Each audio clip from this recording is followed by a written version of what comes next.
नमस्कार, स्वागत है आप सभी का। मैं हूं आपके साथ रेशु त्यागी। प्रधानमंत्री नरेंद्र मोदी 19 जून को अंतर्राष्ट्रीय पर्यटन स्थल नालंदा पहुंचेंगे, जहां 455 एकड़ में निर्मित नालंदा यूनिवर्सिटी राजगीर का उद्घाटन कर राष्ट्र को समर्पित करेंगे। फिलहाल इस विश्वविद्यालय में 17 देश के कुल 400 छात्र छात्राएं अपनी पढ़ाई पूरी कर रहे हैं।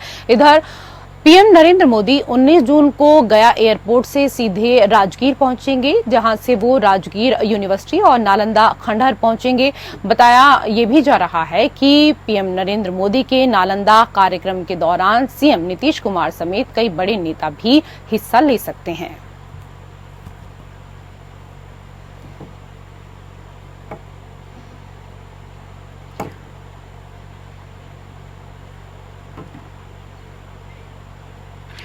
उधर बिहार के पूर्वी चंपारण मोतिहारी के एक निजी सभागार में चैम्बर ऑफ कॉमर्स का अर्धवार्षिक आम सभा और उद्योग विस्तार पर चर्चा हुई। उक्त सभा में भाग लेने के लिए नेपाल बीरगंज उद्योग वाणिज्य परिषद का 18 सदस्यीय कार्यकारिणी समिति का आगमन मोतिहारी में हुआ, जिनका होटल में शानदार स्वागत किया गया। इसके बाद मोतिहारी चैम्बर ऑफ कॉमर्स और बीरगंज उद्योग वाणिज्य परिषद ने संयुक्त रूप से B2B मीटिंग का आयोजन शहर के प्रमुख व्यवसायी के साथ हुआ।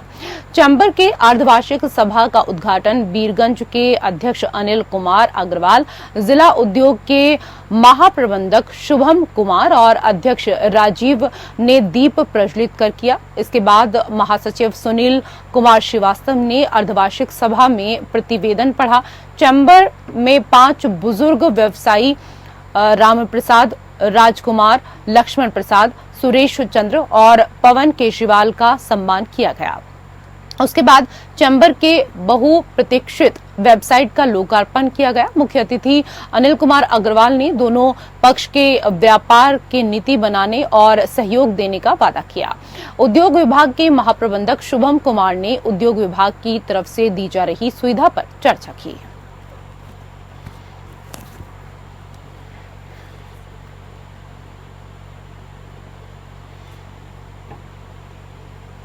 उधर बोकारो विधानसभा में बिजली की व्यवस्था में सुधार नहीं होने पर बोकारो के बीजेपी विधायक और मुख्य सचेतक विरोधी दल बिरंची नारायण के आवास के सामने लोगों ने धरना देना शुरू कर दिया। धरना दे रहे लोग सर में काला प्लास्टिक लगाकर सांकेतिक विरोध कर रहे थे। लोगों का कहना है कि पिछले 9 वर्ष से बोकारो विधानसभा में बीजेपी के विधायक हैं। उन्होंने मैनिफेस्टो में 24 घंटे बिजली और पानी देने का वादा किया था, लेकिन आज तक वो वादा पूरा नहीं हुआ। कुछ दिन पूर्व नेता विरोधी दल मुख्य सचेतक और धनबाद के बीजेपी सांसद ने बिजली विभाग के अधिकारियों के साथ बैठक कर 3 दिन में बिजली में सुधार होने का आश्वासन दिया था, लेकिन बिजली ना तो सुधरी और ना इन नेताओं ने कुछ कहा। इसी के विरोध में आज लोगों ने धरना देना शुरू किया। लोगों का कहना था कि जो मैनिफेस्टो में वादा वर्तमान विधायक ने किया था, उसे वो पूरा नहीं कर पाए हैं, तो उसे सार्वजनिक रूप से फाड़कर फेंकने का काम करें। और लोगों को उन्होंने पूरी तरीके से परेशान किया हुआ है। इस दौरान लोगों ने यहां पर जमकर हंगामा किया, प्रदर्शन किया।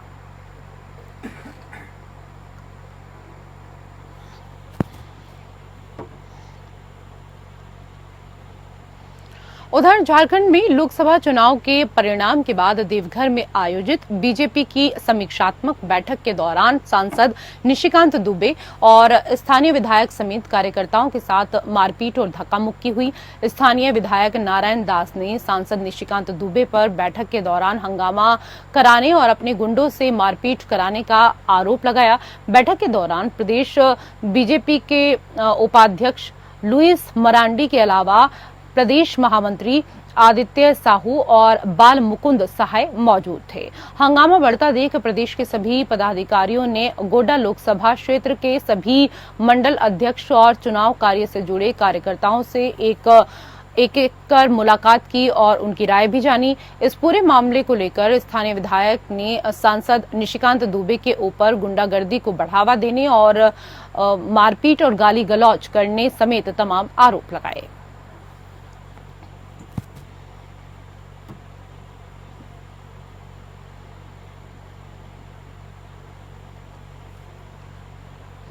उधर बरहेट थाना क्षेत्र के अंतर्गत एक गांव की महिला ने बरहेट प्रखंड के उप प्रमुख सह झारखंड मुक्ति मोर्चा के नेता रूपक शाह और उनके दोस्त नेम बाबू पर जिले के एसपी कुमार गौरव को आवेदन देकर दुष्कर्म का आरोप लगाया। एसपी को दिए गए आवेदन में पीड़िता ने बताया कि तेलीटोला निवासी नेम बाबू नाम का व्यक्ति मेरे साथ पिछले 10 वर्षों से शारीरिक शोषण करता आया है।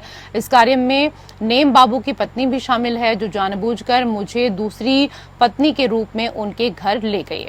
बोले कि तुम्हें एक अलग जमीन दिलवाकर घर बनवा देंगे, तुम्हें सारा हक यानी कि पत्नी का दर्जा भी दिलवाऊंगी, क्योंकि मेरी तबीयत खराब है, मैं अपने घर का काम नहीं संभाल सकती।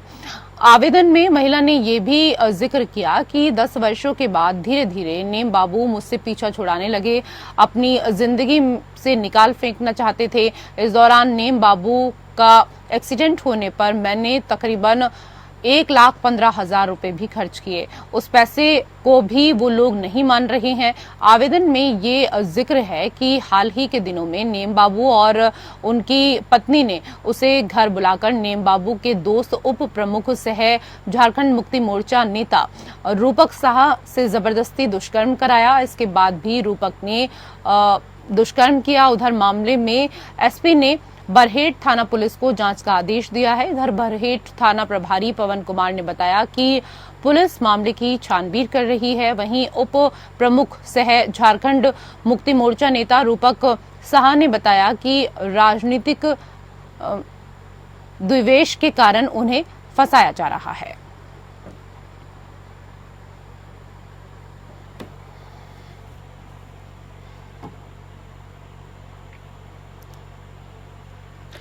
एक तरफ जहां गर्मी ने लोगों का जीना मुश्किल कर दिया है, वहीं बोकारो में एक प्राकृतिक वाटर पार्क ऐसा है जिसका नजारा अपने आप में बहुत ही खूबसूरत है। हम बात कर रहे हैं इस गर्मी में राहत पाने के लिए बोकारो में एक ऐसा प्राकृतिक वाटर पार्क जो बोकारो के हल्ला थाना क्षेत्र के पचौरा गांव में स्थित है।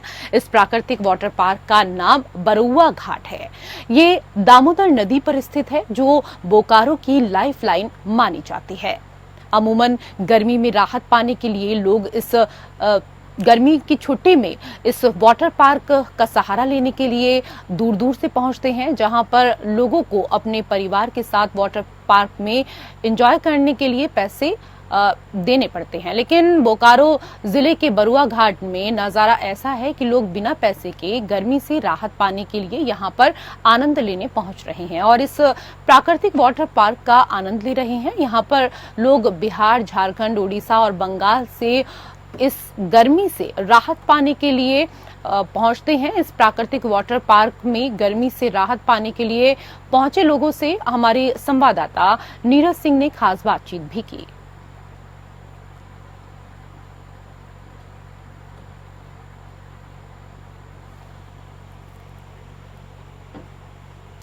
उधर बोकारो स्टील के अवैध बिजली कनेक्शन से 2 भैंस मर जाने के बाद हिंदू और मुस्लिम समुदाय के बीच आपसी तनाव पैदा हो गया। देखते ही देखते दोनों तरफ से पत्थरबाजी शुरू हो गई और इस पत्थरबाजी में सिटी डीएसपी, पुलिसकर्मी और दोनों तरफ से लगभग 2 दर्जन लोग घायल हो गए हैं। घटना सिटी थाना क्षेत्र और चीरा चास ओपी क्षेत्र में हुई है। इस तनाव को फिलहाल नियंत्रण में किया जा चुका है, लेकिन मुस्लिम पक्ष के लोग अभी भी इकट्ठा होकर विरोध कर रहे हैं। डीएसपी आलोक रंजन ने कहा कि दोनों तरफ से भैंस के मरने के बाद भी यहां पर काफी हंगामा हुआ, जिसके बाद पत्थरबाजी हुई। जानकारी के मुताबिक सेक्टर 1B खटाल से 2 भैंस चरने के लिए बस्ती की तरफ गई थी। इसी दौरान बोकारो स्टील का बिजली अवैध तरीके से ले जाया गया। खुले तार के संपर्क में आने से भैंस की जान चली गई। इसी दौरान 1B के खटाल वालों ने बस्ती के लोगों से मुआवजे की मांग की। इसी दौरान विवाद बढ़ा और पत्थरबाजी शुरू हो गई। भर्रा पुल के बगल में विकास नगर के लोगों और भर्रा के लोगों के बीच पत्थरबाजी जमकर हुई। देखते ही देखते पूरा क्षेत्र रण क्षेत्र बन गया। इस दौरान धारदार हथियार से भी एक दूसरे पर हमले किए जाने की बात सामने आई। दोनों तरफ से लगभग 2 दर्जन लोग घायल हुए हैं।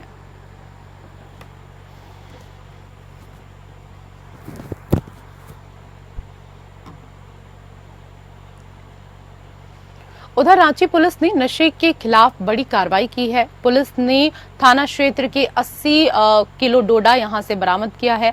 मामले के बारे में बताया जा रहा है कि 2 बाइक में डोडा लेकर जाया जा रहा था। इस दौरान पुलिस ने मामले में एक आरोपी सुलेमान को गिरफ्तार किया है, जबकि एक आरोपी मौके से फरार होने में कामयाब रहा। फिलहाल पुलिस पूरे मामले की जांच कर रही है।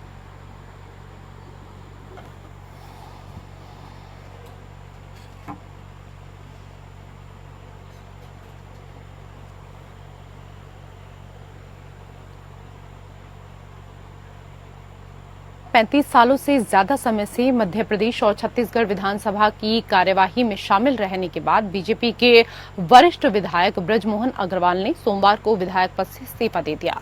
बृजमोहन अग्रवाल ने विधानसभा अध्यक्ष रमन सिंह को उनके आवास पर जाकर अपना इस्तीफा सौंपा है।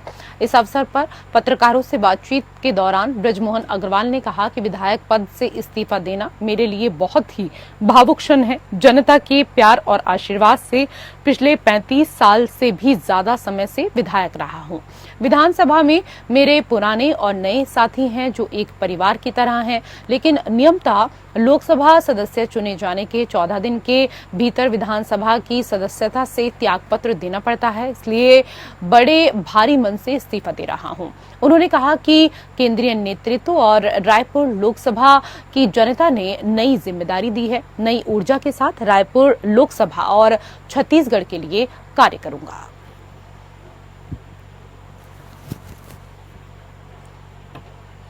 उधर बलौदाबाजार हिंसा में अब राजनीति शुरू हो गई है। कांग्रेस ने पहले जांच समिति का गठन कर हिंसा की जांच कराई तो बीजेपी भी कहां पीछे रहने वाली थी। बीजेपी ने भी अब जांच समिति का गठन कर जांच करानी शुरू कर दी। इधर कांग्रेस ने अगला कदम सरकार के खिलाफ आंदोलन का उठाया। छत्तीसगढ़ के सभी जिला मुख्यालयों में कांग्रेस ने बलौदाबाजार हिंसा के मामले में धरना प्रदर्शन किया। कांग्रेस ने रायपुर में राजीव गांधी चौक पर प्रदर्शन किया। धरना प्रदर्शन में पूर्व सीएम भूपेश बघेल भी शामिल हुए, जहां बीजेपी सरकार के खिलाफ जमकर नारेबाजी की गई। हिंसा के बाद से बलौदाबाजार में धारा 144 लागू है। जिला प्रशासन ने इसे 20 जून तक बढ़ा दिया है।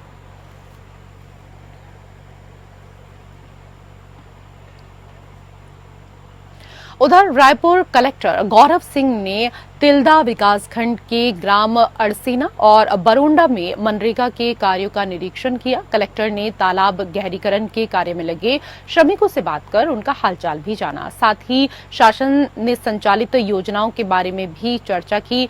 कलेक्टर ने तालाब किनारे गहरीकरण के काम में लगे ग्रामीणों के लिए छाया की व्यवस्था की। पेयजल की सुविधा और मेडिकल किट की उपलब्धता सुनिश्चित करने के निर्देश अधिकारियों को दिए हैं। कलेक्टर ने तालाब किनारे तार फेसिंग करवाकर जल्द सघन वृक्षारोपण अभियान पूर्वक समाज हित में पर्यावरण संरक्षण की दृष्टि से करवाने के निर्देश दिए। इस अवसर पर जिला पंचायत सीईओ विश्वदीप, एडीएम प्रकाश टंडन, कृषि उप संचालक राजेंद्र कुमार कश्यप भी उपस्थित थे। वहीं रायपुर कलेक्टर गौरव कुमार सिंह ने खरोरा शहर के सुव्यवस्थित विकास के लिए बने कार्य योजना का औचक निरीक्षण किया है। निरीक्षण के दौरान कलेक्टर ने नगर पंचायत कार्यालय में कार्यों की जांच की। निरीक्षण के दौरान क्षेत्र के विधायक अनुज शर्मा से मुलाकात की और क्षेत्र में चल रहे शासन के योजनाओं के क्रियान्वयन पर चर्चा की। उन्होंने खरोरा क्षेत्र के विकास, सड़कों का निर्माण, सुव्यवस्थित सड़क नियोजन, जल निकासी, बाजारों को व्यवस्थित करने की बात कही। इस दौरान जिला पंचायत सीईओ विश्वदीप, अनुविभागीय अधिकारी राजस्व प्रकाश टंडन सहित भारी संख्या में स्थानीय लोग भी पहुंचे हुए थे।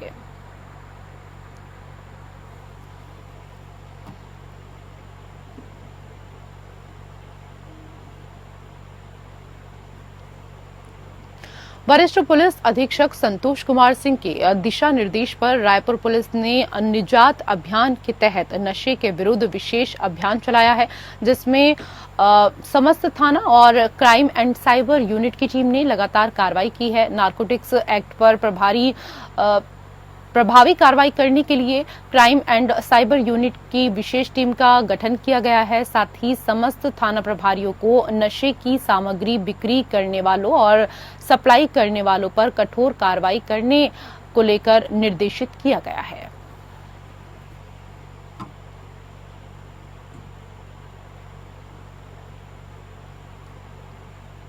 राजनांदगांव शहर के बीच रायपुर नाका राम दरबार के पहले औरंगाबाद से उड़ीसा बियर कैन भरकर जा रहे ट्रक देर रात अनियंत्रित होकर पलट गया। घटना की सूचना मिलने के बाद आबकारी विभाग और पुलिस की टीम मौके पर पहुंची और सुरक्षा के बीच सुबह एक अन्य ट्रक के माध्यम से नष्ट होने से बची बियर कैन को गंतव्य के लिए रवाना किया गया।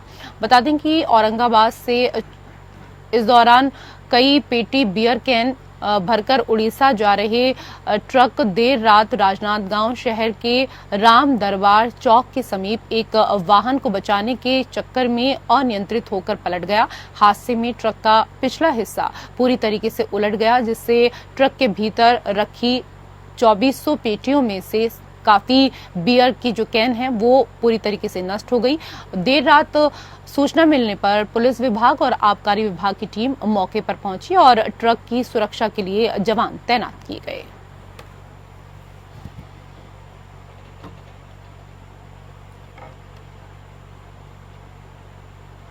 वर्धमान फैब्रिक्स कंपनी की 18 वर्षीय युवती सपना ने अज्ञात कारणों के चलते बुधनी स्थित रूम में फांसी लगा ली है। आपको बता दें कि बुधनी तहसील के ग्राम सनखेड़ी की दो बहनें वर्धमान फैब्रिक्स कंपनी में काम किया करती थी। दोनों बहनें बुधनी में किराए के मकान पर रहा करती थी।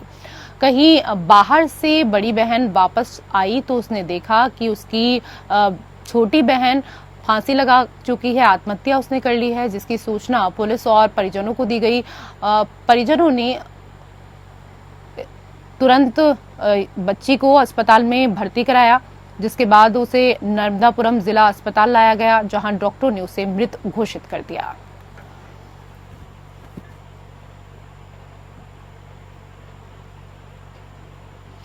राज्यों से जुड़ी हुई खबरों में मेरे साथ फिलहाल इतना ही। नमस्कार।